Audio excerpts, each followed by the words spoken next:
Boom. Alright, let's do it. Boom, so we're back. Make It Mastermind podcast.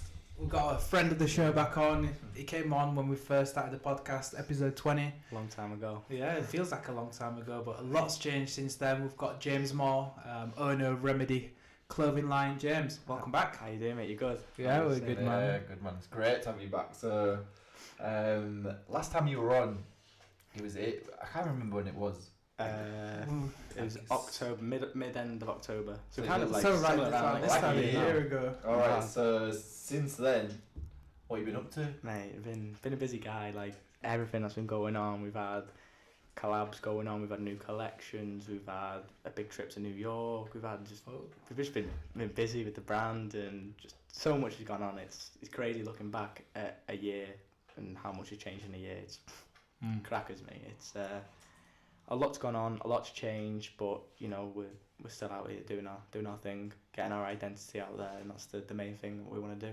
And yeah, it's going well. Obviously, you have your struggles and that, but it's good. It's so good. What's been the single biggest change since we last saw you? I'd probably say me as an actual person, and how my outlook is on certain things, certain beliefs, how I work, how I am with people. Just everything is different. Like I feel a year ago, like my confidence was just like this little thing, and now I feel like I've been able to show who I truly am, who I'm about, what I want to do with my brand, get the identity out there a lot more. And I think a year ago, you know, I was just a little like quiet lad, and now I just feel like I can show my identity for the brand and what I'm about. You know, it took its time, but it's getting there. Yeah, how did you cultivate that? How did you grow your confidence? What did you do? Did anything kind of trigger it, or well, like I say, I've always had a certain confidence level. I've always been able to like handle myself and talk and stuff like that. But I just think like experience, knockbacks, being able to just be myself, and rather than trying to be someone, you know, if you're yourself, you can just show it. Do you know what I mean? I did a little YouTube video back in January that gave me a little bit of confidence in terms of I just wanted to show how I know I came on this podcast last year and I briefly described how I started the brand and all, but I did like a full 28 minutes just sat there just talking about how I started the brand, and that kind of gave me confidence to talk about it all, which was good. So that's quite interesting. Yeah, that's it. But is it brand wise? You were saying you've taken on some challenges and all that sort of stuff. So can you go into a bit more detail, like actually let people know what it's really like? No, yeah. I want to ask as well on that, brand wise, how do you stay on top of it? You know, even with fashion styles, things changing, mate. Like how do you do that? Fashion, obviously, everyone knows it's so fast. It's changing all the time. Like something that I could be wearing now is just like could be old in a week, and that is true. But I think with where we're lucky, the pieces that we create are obviously, a lot of them are essentials for your wardrobe. A lot of them aren't really going to date. Of course, we've got certain pieces like this now, which are kind of like on trend, current. But I think a lot of the pieces we create and why people like us so much is because we create stuff which you could wear today, tomorrow, a month, a year's time. Do you know what I mean? They're forever timeless pieces. But yeah, we've just dropped a new collection now, 40 new lines of products, and that's like our biggest collection to date in terms of like everything we've got on there. Just like I remember when I came on last time, we just dropped a new collection, and the stuff then when I look back, I think, well, at the time I was thinking, mate, the stuff I've just got is sick back then, but now I look at what we've got now and it's like another level of like quality products. Everything's just mad. So how much goes on in the background to put a collection like that together? Well, collection, obviously, we're probably like, the good thing is we're lucky with what we do, because we only sell on our website. We don't have to worry about listening to like retailers who want your stuff a lot sooner in the stores. So we're kind of like we're behind in terms of when we start creating a collection. Probably 4 or 5 months in advance we start working on a collection, start designing pieces, getting inspiration, stuff like that. But yeah, like. And do you have a team to do that with, or is it a lot of it just down to yourself? Well, I did have, for my summer collection, we just dropped in obviously in summer, I had a designer for me there, but unfortunately had to go his own way, and it kind of motivated me to do this collection. I did it all on my own. This one we've just dropped now, and it's, without being big-headed, it's the best one to date because I put everything into it myself, and it's kind of, you know, obviously you've got to delegate tasks, but I know this stuff is fire pretty much. So yeah. Do you know one thing I remember you saying last year? You had I think it was the zip up hoodie, the fleeced one, the black on the one side, the yellow on the other side, and you was releasing that with. Mad. And you were saying you wasn't sure how people were going to react to it. Yeah. Now with this new collection, how are you feeling people are going to... Oh mate, well to be fair, we've got, obviously we always have our pieces which are like your essentials, your staples, people like that, the simple stuff, less is more. But we've got a piece on there which is like, I'll have to show you a picture, I haven't got it on there. It's like, it's hard to explain, but it's very like abstract out there. It's an all over print, it's purple, a bit of green, a bit of like blue. It's a mad design, and that's our bestseller. And like you look at it and you think only certain type of people would wear that, but like it's mad, yeah. Like I'm gutted because we're close to selling out of it, and it's like wish I would have more. You know what I mean? But it's part of the game, innit? Yeah. And do you know what the other side of things, with the business side, is what do you do to keep on top of that sort of stuff? Like what you're buying in, dealing with suppliers, you know, accounts, all that sort of stuff. Like the kind of the boring side, really. Yeah. Like. Well, I think obviously my accountants, they deal with all obviously the accounting side because it's fun, the finance side of stuff, but it's not kind of what I'm into. I'm into more of like the hands-on approach, like the marketing, the product side. But yeah, it's different because like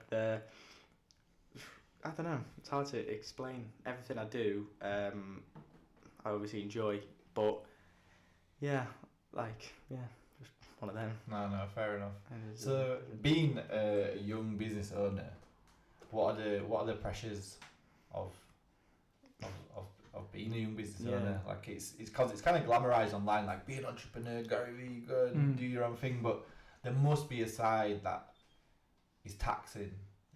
Definitely. And it's too much in terms of like, I always think now my biggest thing is, well, what people don't show you online is the sacrifices you got to make.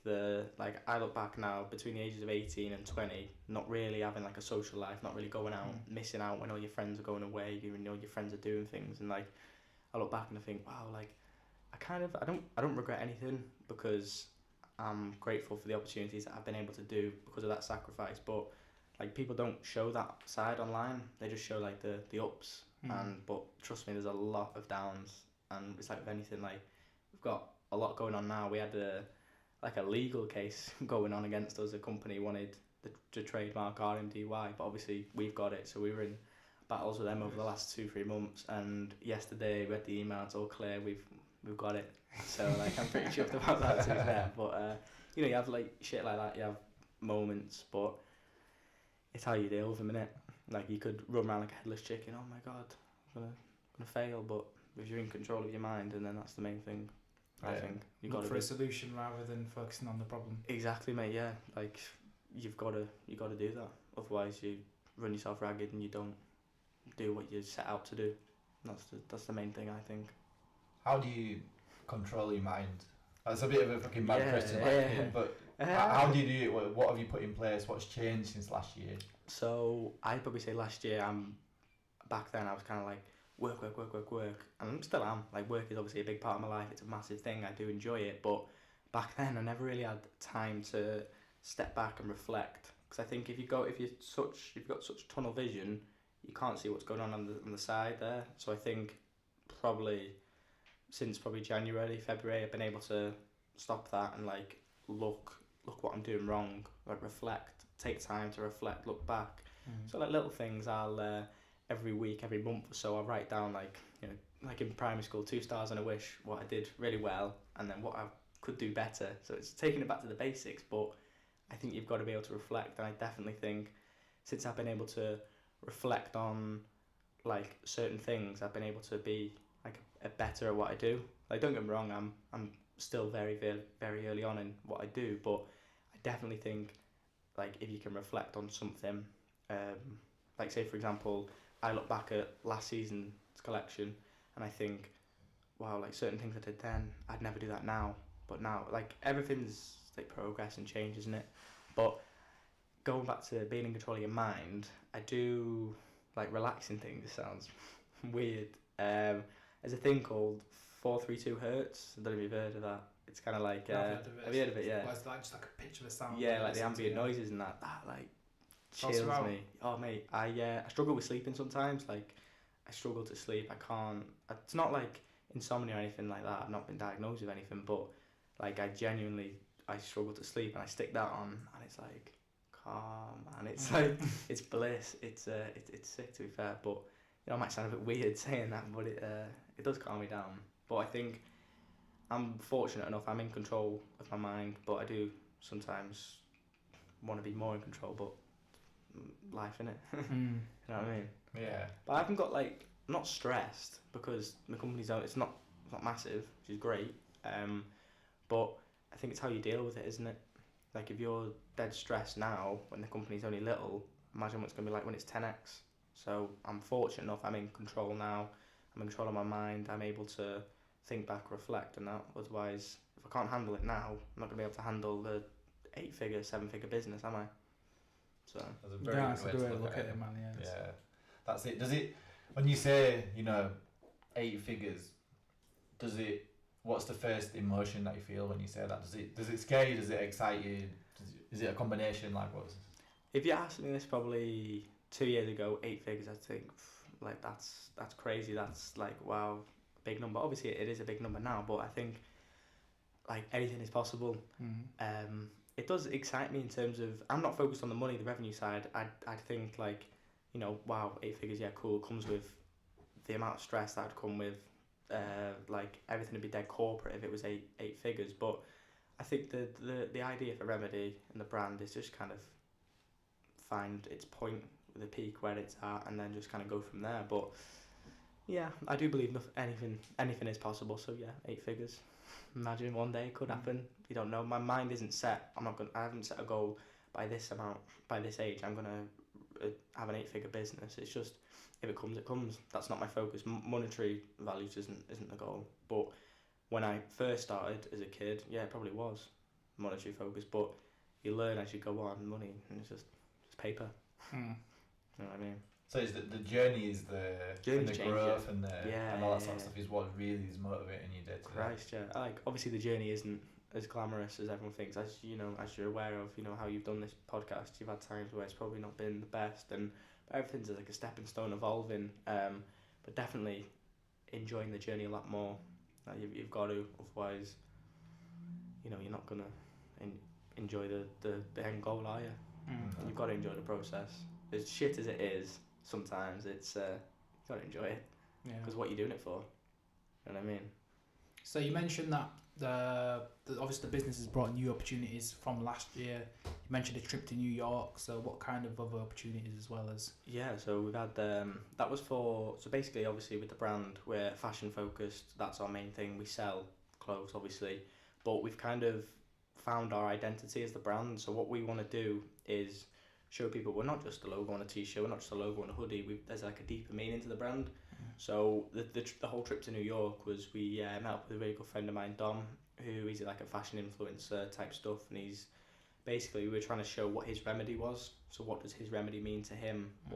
So his remedy is obviously being creative, traveling and stuff like that. So we had the opportunity to go out there in New York, meet him, and kind of showcase to our audience what his remedy is, and show like remedy is like a, rather than like I say a logo or a t-shirt, there's something more about it. We did one with Danny Dixon, episode 1 called Find Your Remedy, and that was all about his story in like a nutshell. Really good episode that was. But yeah, just showing people what Remedy's about. But opportunities, we had a good collab, I think it was 2-3 weeks ago, with MIMPfest. We did a collab with them. That was really good. It was interesting.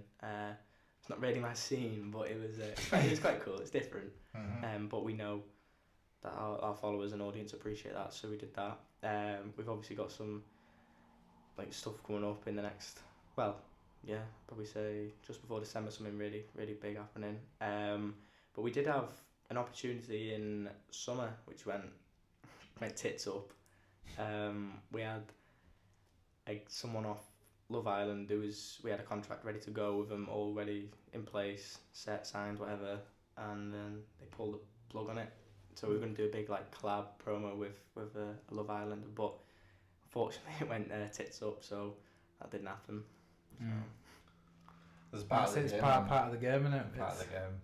That's it. How do you learn and grow from something like that? Do you always see stuff like something will happen when it happens, and that's it, and everything happens for a reason, and I do truly believe that. I do believe everything happens for a reason, but like looking back at it before it, I was dead excited. We signed this. I'm not gonna say his name, but we signed someone obviously from Love Island, and it was the big name, and I was saying like, oh yeah, I was telling people we've got so and so signed. But then I look back and I think, shouldn't have said anything, because the worst thing I've done, I told people we were going to do a collab with him and it hasn't happened, so I look an idiot now. That's why I'm quite reserved in terms of what I'll give off. I won't give off too much. I won't say, oh, we've definitely got this happening, because anything can happen. Like, I thought we had a contract in place, nothing's going to go wrong, but shit goes wrong, do you know what I mean? But yeah, going back to how I dealt with that, just move on, innit? What's the point in dwelling on it? Yeah. It didn't happen, so we moved on to a better opportunity. We've got other stuff coming up, so Big time. So we'd never actually dropped the episode with Baz, but we do know Baz that he works Mint. on Mint Festival. So how did the collaboration come about, and what's the reason for it? Yeah, so it was a case of one of their, must have been their PR guys, got in touch with us and was like, oh, I love the brand, love what it's about. We know our followers of Mint would be interested in your brand. So it was kind of a case like, I reached out to some of my mates. I was like, oh, what's Mint Fest? Like, because I'm not into that type of music, and it's kind of like, what is it? So I spoke to them, like, oh yeah, it's a good opportunity to go down, speak to them, see what they say, and got in touch with them. I was like, right, well, if your audience is similar to ours, and then our audience is similar to theirs, like, we know our followers would appreciate it. So yeah, we just went for it really, and we give away 2 tickets and to 2 followers, and they had the choice of 2 tickets and then £150 to spend on Remedy each, so that they had an outfit for the festival, and we had a lot of entries on that, which was great. So we definitely would do it again, but we'd probably do it different this time. We'd probably get a little bit more creative on the other side, but it was interesting. It was good experience, you know what I mean? Well, it must be good people reaching out to you as well to that's the scary thing. Like, you'd think, I think I don't think I'm anything special in terms of the business. The business is just a brand, like growing brand. It's nothing out there yet, and it is kind of a nice feeling when you've got a big company like that to reach out to you and say let's do it. It's a good feeling. Yeah. Do you have any brands that you look at and that inspire you? Because the first one that comes to mind now is always Jim King. Yeah, it's kind of same stuff, and it's blown up. It's out in Foot Asylum and JD and everywhere. UFC fighters are wearing it, like all the champs, all the big names now are it's rocking crazy. Jim King. The strategy they've got, I do admire them. I think it's very clever. Probably to me, there's a few. There's 3 that are sticking in mind now. There's Represent. They're the boys. George and Mike Eaton. What they've achieved, they've gone from just like a basic brand like mine, screen printing t-shirts, to Selfridges, Harvey Nicks, like proper high-end stuff. Gymshark, everyone knows the story of how Ben started. That's true inspiration. And Hype, the old squiggly logo, what they've achieved and what Liam's achieved. Hats off to the guy. Like, they're kind of inspirations, because they started kind of in the era when I was starting, because now there's a lot of brands starting now, and it's kind of like, where'd you look? There's so much going on, so many brands starting up, and it's like, it's boring. Like, no one's, well, we're all doing stuff different, but a lot of these new ones aren't doing anything different. Just kind of following what other people are doing now. And a lot of these brands can't be replicated.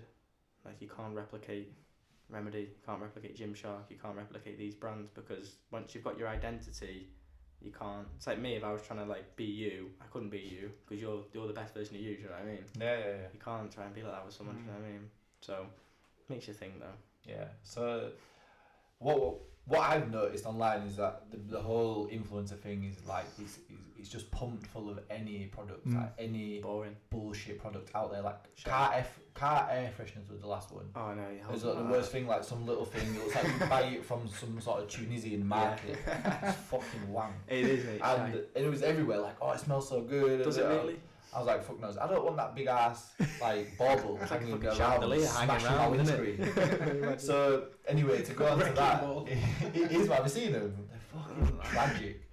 And yeah, back to my point was, it seems like everyone's trying to sell something online, and even someone that is totally naive now must surely look at people like they're trying to sell me something. It is. People don't realise. And I remember last year, you were heavy on the influencer Yeah, stuff. we You were were very working with heavy. like Aaron from Geordie Shore and all this big sort of stuff. like Some Ashley, Kane, Yeah, and these guys. yeah.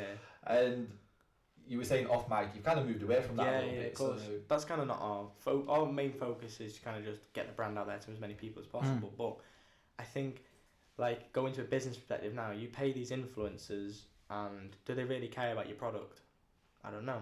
They're selling that much shit. Some of them, they just put out whatever to their audience because they're getting paid from it.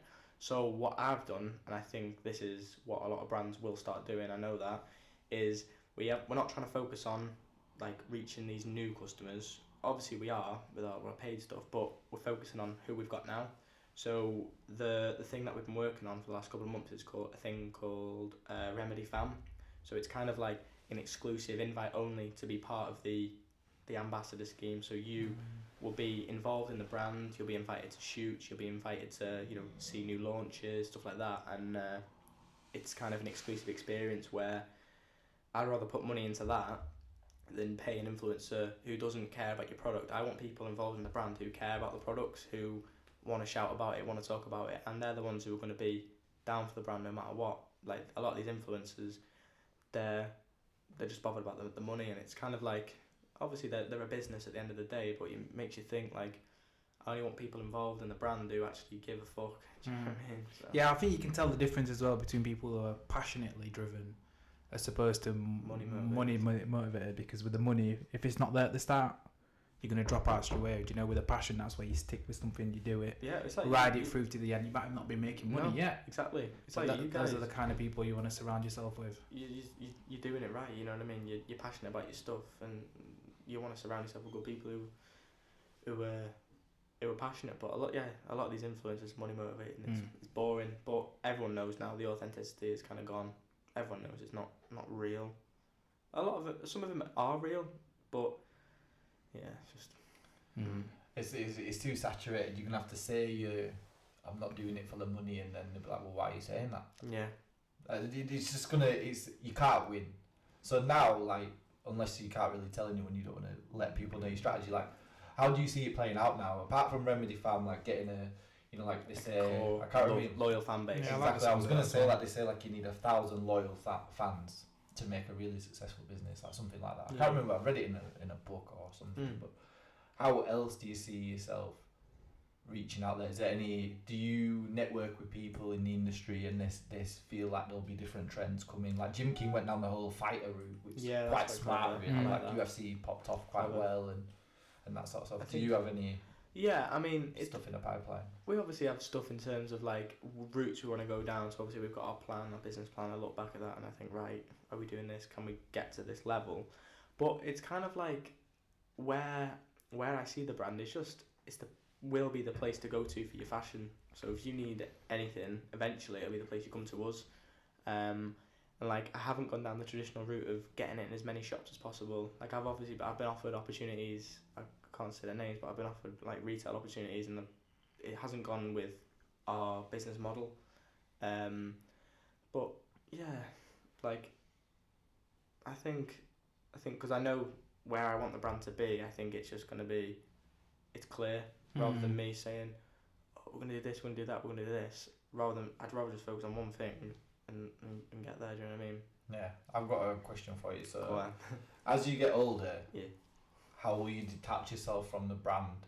Because you can't. No offense, you can't wear that when you're 40. I was saying to Dan on the way here. Like, I think the good thing, the best thing about it so far is I am obviously RMDY. I am my target audience. I am targeting who I want to be. But when I get to 27, 28, 30, are people going to be? I can't get away with wearing this. You know what I mean? It's a little bit too. We can do it now, mate. Like that's the thing, but because I'd be smart in it, I'd plan ahead. So I'd think, right, I'd maybe detach myself from the product side of the business and focus more on the marketing side, and have someone a bit like me running the actual product bit. So I'd think ahead. Like everything I do, I think long term. Everything strategy wise, personal life, everything is long term. Because I think too many people are focused on the short and the now. But it's good to be like focused on that what's going on now, obviously. But I think if you focus on long term, then that's when the wins start to happen. Because it's a tough industry, as you know. But you want to do this for years and years and years. Yeah, you don't of want to course. make a quick buck and no, fuck off. Fuck that. No, there's a lot of brands who, will probably try and do that a quick buck. But I think the real ones will show, and then the fake ones will go. Do you know what I mean? But yeah, long term, everything I do, whether that's like when I make relationships with people, meet new people, I think long term, can I see myself being friends with you in 5 years, 10 years, like loyalty and stuff like that. Loyalty is a big thing, and that kind of shows in the brand and the people we associate with, and as well just who I associate with business, like in like personal relationship with, like loyalty is just a massive thing. Yeah. So your network, how has that changed in the last year? Have you found like you've managed to build like a network of people that you can ping ideas off? Yeah. How has that grown grown and how has it changed? So I always say, your network is your net worth. It's who you know, isn't it? At the end of the day, like the more people you know, the better. But I think saying that, the more people you know, the better. Yeah, that's fine. But you could know 1,000 people, but they could be feeding you shit information. So if you know 10 people who are giving you value, then that's what you want. So my circle's small, but network in terms of like people we can ask for advice, it's pretty good. We've got access to people who know what they're talking about. They've had experience for years, and it's great that they'll give me, 20-year-old lad the time of day, and I'm very grateful for stuff like that. But it has changed. I think obviously the more the business is growing, it's like more people will give you time. And it's funny, like some people I'd speak to like 2 years ago, try and ask for advice off them just to speak to them, won't give me the time of day, and now they'll message you back and it's like, okay, then you want me now, yeah. But like I always say, like Remedy's not a massive brand at all. It will be eventually, but now it's growing. So like I don't want people to get the wrong idea of me and think, like it's a big brand, and that's not. It's growing. You know what I mean? So. We've definitely seen the growth, man, from when you came in last year to now, man. Like it's big time. Yeah. See it. No, big time. No, I appreciate that. It's class to see. You were saying when you were coming upstairs, it's something that when we kind of click with someone, when they sit and we chat to him and we kind of like people, we always just check on their stuff and see how they're doing. It's good to see. I always see like the comments and that, and appreciate that. Like you're getting involved and that, and it's good. But like I was saying to you before, like I could have come on here last year, and like I'm myself now. I always am myself, but I could have been someone I'm not. But then I think if you come on a podcast, and then the real you starts to show. So I couldn't be fake about anything. You know what I mean? And I've always been grounded to be myself, and I'm just being me. You know what I mean? I'm not trying to be someone I'm not. Like sometimes I might be out of my depth in terms of what I'll take on work wise, but it's part of the game, isn't it? You know what I mean? You're gonna take on a lot more than you probably shouldn't, but everything's a lesson, isn't it? Life is a lesson. Yeah, I think that's the big thing with social media. I think a lot of people have lost touch with themselves and being authentic with their own ideas. Definitely. As opposed to taking other people's idea. It comes up constantly, people wanting what someone else's has. Yeah, definitely. And then when they do get that, it's shit, doesn't mean anything. We're all guilty of it though. Like I'll look at people, I'll look at like my inspirations, and I'll think, fuck, like what they've got I want, but that's normal. But I don't like look at it and think, oh my god, like they're doing obviously better than me, I want to be like that. Like I think, right, they're obviously doing something right. How can I get to that level? And I'll like strategize it, and I'll think, right, maybe this is the best way to do it, maybe not. But like a lot of people like will look at everyone online and they'll think, oh, so and so's doing well, so and so's doing this, but everything is smoke and mirrors. Like Instagram is bullshit. Like people try and show you their best life, and we're all guilty of it. I'll try not to show what's going on too much, because it's weird. Like I like talking to people about my story and that, but I don't like people knowing too much, because I think it's best when you're reserved and that. But yeah, Instagram, people just live for the gram basically. And it's as sad as it is, but that's kind of the way it's going. Do you know what I mean? That's it. So is that how you see yourself growing a brand? Like, would you obviously like you have a good presence on Instagram, but is that what's the next step? Is to be, all right, maybe not be. I was gonna say Nike. You're not gonna be Nike, but be that name that I don't need to name. open my phone Of course, for you'll know someone who to we are. say, Yeah, of course, we want to be a list these household names. name. That is the goal. And maybe 10, 20 years ago, it'd be a different strategy to what it is now. But I just think, like, when you've got your true identity for your brand and when you know what works, what doesn't work, a case of testing, then that's fine. You can get there. But I truly, truly believe if you haven't got a brand identity and like a meaning for your brand, you're not gonna get anywhere. Because I think it's all well and good selling a few t-shirts here and there with your logo on there, but if you haven't got a brand meaning, why would they buy your t-shirt over someone else's t-shirt? You know, because we've got a meaning, and that's the main thing, I think. How did you learn about branding strategy? Because I've got like my boss is doing an MBA, so I've kind of not understand, but I'm like I get why people go and study. Like there's a big benefit to that, because learning on the job is way harder. Because if you make a big mistake on a big launch, you're massively out of fucking pocket. Exactly, like so, it's how do you do it? How do you go? How do you educate yourself? How do you self-taught? Yeah. Like I say, in school, never had any like branding lessons or anything like that. Sixth form, nothing. So it's kind of like it's hard to explain, but like for example, this phone case here, it's obviously it says on my logo, and I just think what looks good. Like you might look at that and you think, oh, it looks shit, but I think it looks good to me. If it looks good on the screen, it's gonna look good on a t-shirt or a hoodie or whatever. So I don't know. It's just kind of gone with the flow. Like I always look back at my work, and I look back at the first drawings of the logo, and I think, oh my god, what is that? But like back then, it meant everything to me. Like I put everything into it, and like now, you evolve and you just look. I just always look back, basically. But yeah, with branding type of stuff, it's kind of just what I think works, what I think looks good, what I think feels good. And I'll just roll with it. Kind of the truth. Yeah. What does your actual people always want to know, like what people's daily routines are, like morning routines, like a big thing. If you search morning routine on YouTube, those videos are blowing up. Yeah. And people, and I know why people like to do that is because Bill Gates wakes up at 5 a.m. So if I get up at 5 a.m, I'll be a fucking millionaire. I'll be a billionaire. And I wake up early and my bank account looks the same each morning. Exactly. But what do you put in place to set off your day right, to get into a flow of work? Of course. It depends really. So for example, like over the last week or so, like with the launch going on, I've just been hectic. I've been helping out with like packaging orders and all that, because obviously there's been a huge spike in it. It's like, oh, I've got to be a bit hands on here. Because I hardly sleep, I'm up like daft o'clock really. You're 5:30 time. But I tell that to people and they think you're fucking nuts. But it's like I don't feel tired. I used to, back in the day when I used to do it about 2 years ago, I'd wake up daft early and I'd literally, no one knows, but I'd throw up, in terms of like I couldn't hack waking up early, if that makes sense. Yeah. And I'd like get up and I think, whoa, like, and I'd feel like physically sick, and I'd be pushing myself, but I'd be loving it at the same time, because I'm thinking no one's up now. None of my competitors are up. No one's doing what I'm doing. I'm doing this now, and it's kind of like a good feeling. In terms of now where we are, I think a lot smartly in terms of how I allocate my time. Because it's all well and good getting up at 5 a.m, working till daft o'clock, but it's what you do in the day, isn't it? Because if you feel dead tired in the day, you may as well just woke up a couple of hours later, save that energy, and put it into your day. So people get the wrong idea. They think, oh my god, I've got to be up, and I'm guilty of it.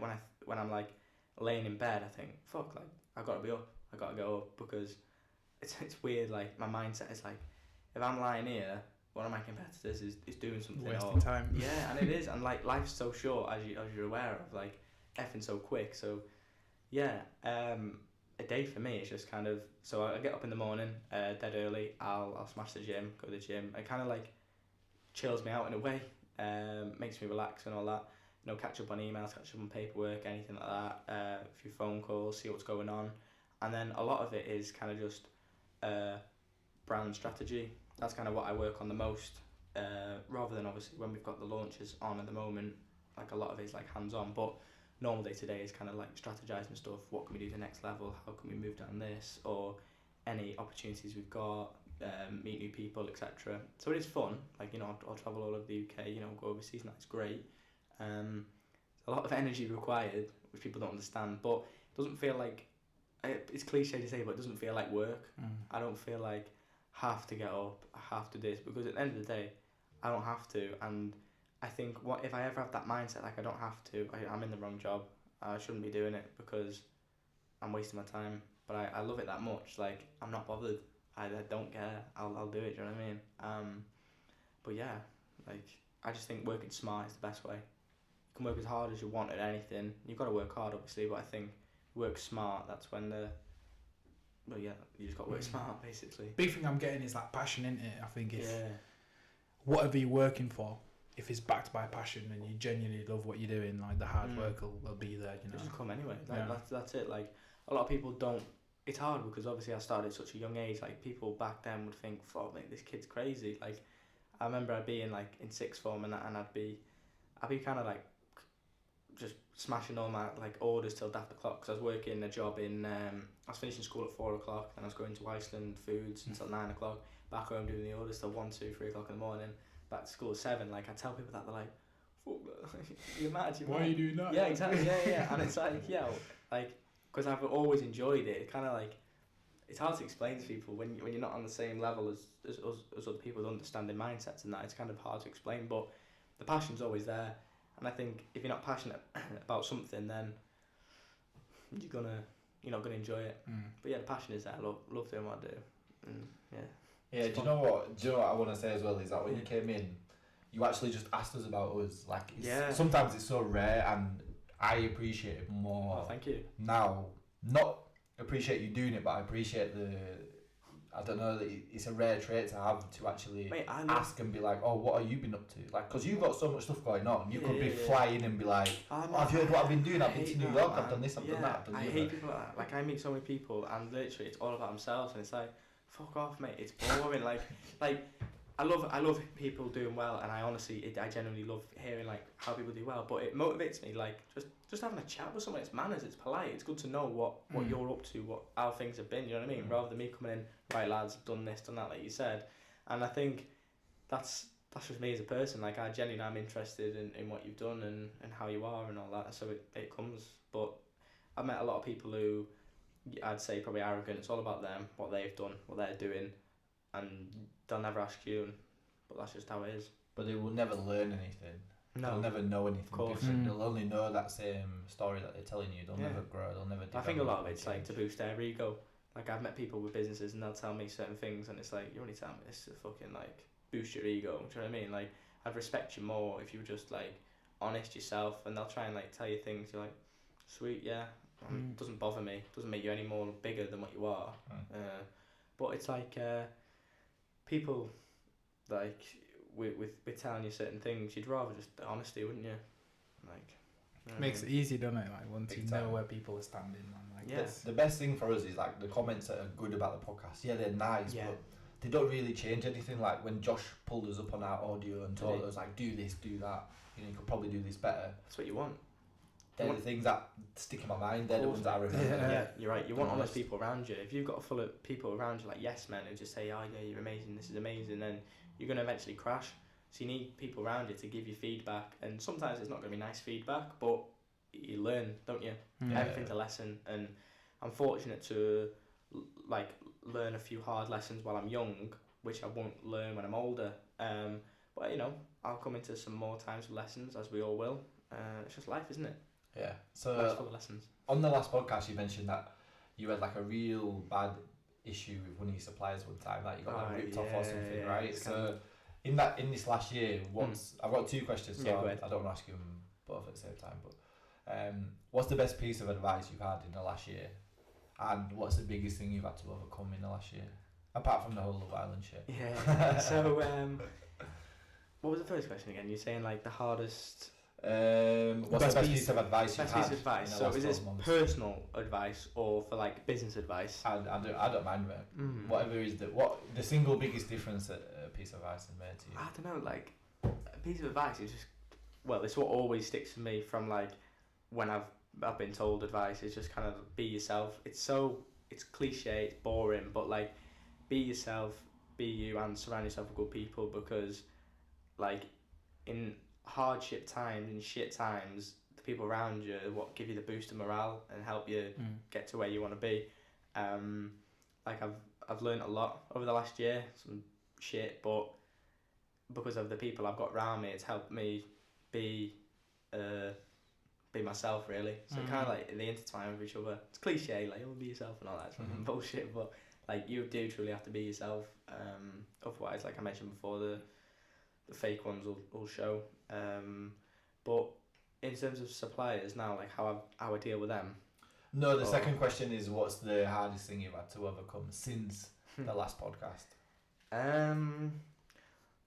Understanding that work isn't everything. As weird as it sounds to me, I feel weird saying it. Like, work is obviously life for me. It's a big part of my life, but it isn't everything at the end of the day. Like, it's amazing, like, getting to do what I do. I fucking love, I love doing what I do, but like it's not the be all and end all. Like, people will respect you regardless if you do what you do or not.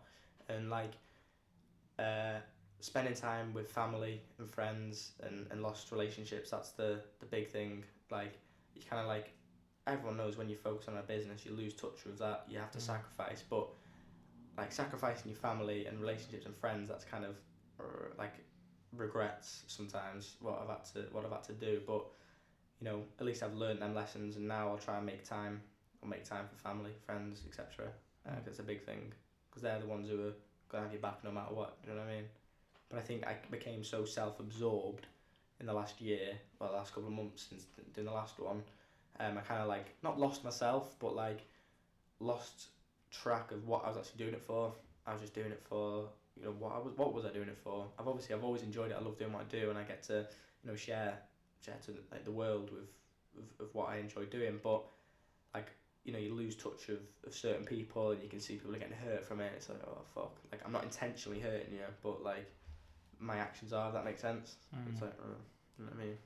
Yeah. That kind of makes sense to me, you know, with the whole, it's taking a little minute to just see what's going on around you, and especially the people closest to you. Like, I kind of like moving out here where I live now, the secret location. Yeah. With doing the podcast, with working, being away with work, I kind of lost touch with my family a little bit. And I kind of realised that I'm like a pretty big family person, always have been, and it's being able to bring yourself back in and check in. How do you feel then in terms of like when you? I bet you appreciate the family times a lot more now. Well, that's it. Yeah, the time that I do spend with them, it'll be a lot better, and I'll also, you know, make time for them. You know, I'll say, you know, try to spend a couple of hours there. Go see my mum here. You've got to. Because I don't know, I think it's a support system as well in a way. Yeah, exactly. Your mum is always gonna have your back. Do you know what I mean? Like, my mum always has my back. My mum works for me, and obviously the relationship we've got is great. And it obviously gets tough sometimes, you know, working with your mum, but it's amazing at the end of the day. Like, get to work with her. But yeah, family, friends, relationships, etc. You've kind of got to not prioritize, but like I wasn't prioritizing back in the day, so you kind of lose touch of stuff. Like you just got to find what. Because with the whole personal growth thing, I think you can definitely immerse yourself 100% into it, and you know, block everyone else if you're super into whatever you're doing. I've done it. I've lost friends. I've lost relationships, etc. because of like how. I don't see it as selfish. I don't see it as selfish, but it is selfish. I see it as selfish now because of how I was, but I wasn't intending to ever like try to better yourself, right? Just focusing on me, and there's probably nothing wrong with that. But like, you know, when you're hurting people around you, it's like, fuck, like slow down, take a minute. Do you know what I mean? Just sometimes people just want like 10 minutes of your time, whatever. And I think giving your time to people is good. It's good to just give time to people. It's better than giving them money, because time, I'd say, is worth more than money. Yeah, for sure. You can't be paying off your friends and family. Like, I'll just still for my mate and I'll give you a tenner. No, but like I value time more than money. Like, I hate wasting time. Obviously everyone hates wasting time, but I think you got to use your time as currency in a way. Like, put your time into this, put your time into that, and etc. etc. That's what the most successful people do, is leverage everything away and give themselves more time, because it's the only thing you can't buy more of. Everyone's on a level playing field. Imagine if you could. But everyone's got the same 24 hours in a day, and that's why I like going back to like what motivated me. It was like, right, I've got this 24 hours, and so is my competitor, and it's like, fuck. But now I think if I've truly got a great product, a great idea, great brand identity, and I can put everything into it, then fuck your competition, focus on me. I was just about to say, it sounds like your mindset's really changed. It has from changed. competing Fuck to that. focusing on you. Like, You we bring do what yourself we do right. right. They We don't really mind. care. I don't listen to any other I don't see any podcast as a competition anyway. Because you're focusing on yourself, and that's the best thing you can do. I literally don't care. Someone's like, oh, do you know who this podcast had the guest? I'm like, no. Yeah. People say it to me, they're like, oh, so and so is doing this. And I'm like, oh, good for them. Like, really happy for them. Like, I genuinely, I buzz off people doing well. Like, hearing like how well you're getting on. I'm like, yes. It's like it's a good boost because, you know, sometimes people, it's all about them. Like we were saying before, people just want to talk about themselves. But it's good to listen to what others are saying and you know, take it all in. Because at the end of the day, it's not all about yourself. It's about the people you surround yourself with, etc. But yeah, I definitely think like family, friends, relationships, etc. Big thing now. Yeah, and they've got a perspective of the way you're living that you would never see. Of course, mate. Like they can see it from the outside. Like you must see people working hard as fucking. Like you're gonna burn out. You're gonna crash. Like something's got to give. Yeah. And you can see it from a mile off. And it's like when you're watching a game of football, you're up here in the crowd, aren't you? And they're all down there playing on the pitch. You can see what they can't see. You can see it from a different perspective. You're like, oh, Pastor so-and-so, he's free and that. But like when you're down there in the pitch, you're like that. You can't see what's going on. So it's good to, like I said before, step back, reflect. How can we do it better? How can we do this? How can we do that? And like reflecting is a big part now. Like I'll probably get back from here and I'll think, right, how can I, if I ever did another podcast, how can I be better? How can I do this? Because I always want to better myself. And I think if you're not bettering yourself, then you're just going to be complacent and flat. And you can't be. Yeah, that's it. If you're not bettering yourself, then you literally will just stop dead and you actually will retract at some point. But I think with bettering yourself, it does come with issues though, because I think if you're always trying to better yourself, you're never going to be satisfied, are you? And when you've got all these amazing moments going on, you're not going to be satisfied because you want more. And when is enough? When is enough? Do you know what I mean? Yeah, do you know what? You can go so deep on that. It's kind of crazy because you can keep going and going and going, and if you keep focusing on the next thing, then you'll never actually be grateful for what you actually have right now, and that's you won't be happy. You can't go and find happiness. It's just going to be with you every day if you can actually enjoy stupid little things. Yeah, exactly. Like it's the little things which just make it for me. Like the little things, like the nice comments and all that you'll get from people, and it just makes you wonder, like, I'm doing this for me, and it's nice to know that I've always been myself from what I do, and you know, I'll get a message, someone says, oh, you inspire me, and I'm like, yes, like that's it, that's what I'm setting out to do. I'm not trying to like I say, be someone I'm not. I'm just being me, do you know what I mean? And like, I don't know, it's just mad. But it's sick if they're inspired by you being the real you. Like I would hate someone to be inspired by this podcast, and it's just it was like we were just bullshit. Like we wasn't our true selves. Yeah, exactly. Like, oh, you two are amazing. Da da da. You're just doing it for your fucking ego, and it's fucking wrong. Mate, if you meet that person in real life, different. They ain't gonna be like that. Yeah, exactly. And like if people meet me, from what they see online, I'm the same. I never really put much online of me like talking that, but like people know I'm just being me. I'm not trying to like be someone I'm not and say shit, but like the fake ones show, don't they? Do you know what I mean?